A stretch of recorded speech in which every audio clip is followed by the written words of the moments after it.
Let's talk about your quarterback, Justin Fields. Why did you go and for lack of a better phrase, get Justin Fields? Why when he transferred out of Georgia, did you open your arms and welcome him when you had somebody like Tate Martell in the mix, Ryan? Yeah, it was a very unique situation, and I think now more than ever, the quarterback position is a very sensitive situation, and so especially in a place like Ohio State, and we were coming off the heels of one of the best passing performances in the history of the Big Ten, and Dwayne, up and leaves for the NFL as a sophomore, which is unheard of. We weren't even sure if he could take a snap going into the last game, first game last year, and then he throws 50 touchdowns, and so by him leaving, that kind of upset the apple cart a little bit. We plan ahead in recruiting. There's a lot that goes into that. And so once he decided to declare, Justin Fields, was available on the market. And, we recruited him coming out of high school and really thought very highly of him. And then when he, showed interest in us, thought it was a slam dunk that way. And then, along with that, there was a lot of movement within our room. We lost Tate and we lost Matt, and it's hard because guys want to play, and sometimes they forecast ahead, and sometimes accurately, sometimes inaccurately, what they think is going to happen. And Justin came in, did a great job, worked hard, and he's earned the starting job here this preseason. So, and obviously you know quarterbacks very well. You were one for Chip Kelly, who hired you twice as being a quarterback coach in the pros when he was in Philly, and then you went with him to San Francisco. Why do you like Justin Fields so much, Ryan? Well, his skill set is off the charts. First off, he's big. He's 6'3". He's right around 230.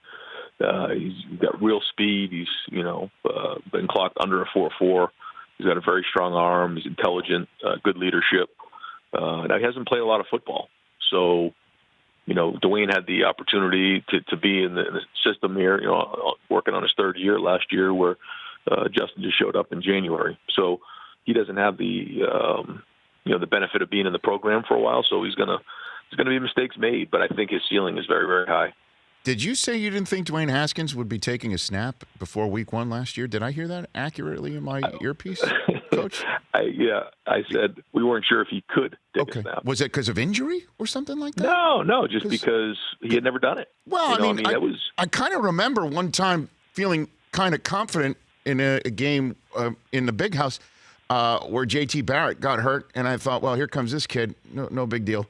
And he was a big deal. I kind of remember that.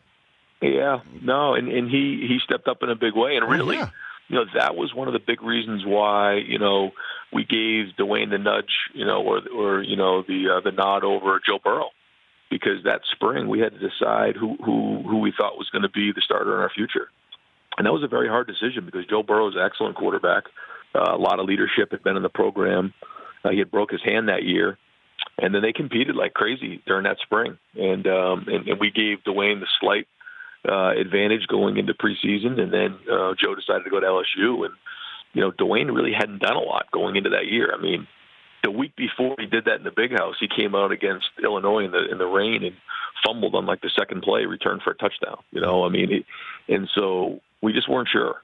But then, obviously, as we got going during the season, we realized that he was more than ready to go. Well, I'll tell you, I think Washington's got itself a winner. That's for darn sure. I really like what I'm seeing in the preseason. Obviously, it's preseason, and obviously he's going to make some mistakes, but he's dropped some serious dimes. And I know I have spoken to Coach Meyer in terms of rating Haskins throwing the ball.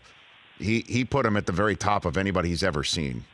Ryan, he's off the charts in terms of that. I was lucky enough to be around Matt Ryan when he was that age, and Sam Bradford and some of those guys in the NFL. He's ahead of them just in terms of raw talent, but he just hasn't played a lot of games, and so every time he steps on the field, you're going to see him improve. I think you saw that in the preseason. He just has innate accuracy. He has a great vision, and he's big enough to see downfield, and he's really worked on his body too. did a great job when he was here, and he's become athletic enough to get himself out of trouble. So I'm with you. I think the Redskins got a gem there. For more of the Rich Eisen Show, tune to Audience Channel 239 on DirecTV for free on BR Live or download the Rich Eisen Show app.